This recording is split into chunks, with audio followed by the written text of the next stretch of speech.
Alright, here's the plan. Level the bed of the lathe, okay? Level the saddle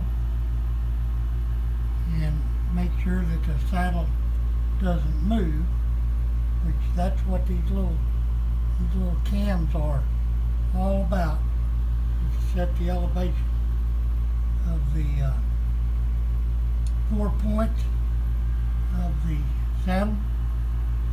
And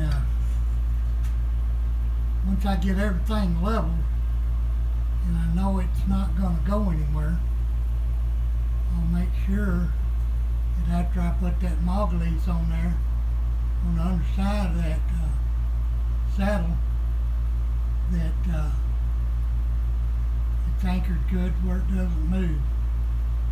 And I'll have plenty of weight on the top of it to help hold it down. But, well, you talk about a little job,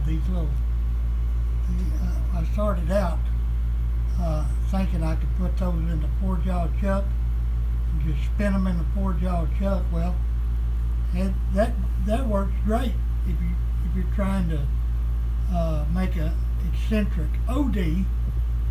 But when you're trying to offset a hole, no worky so goody. After I broke a damn center drill, I figured that shit out. But anyway, I think I'm gonna call it quits for the night.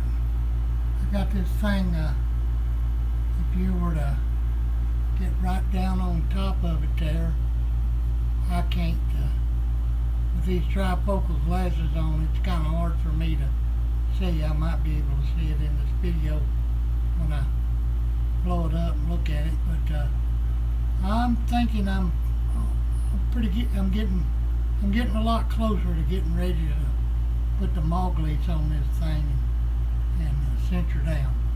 Thanks for stopping by.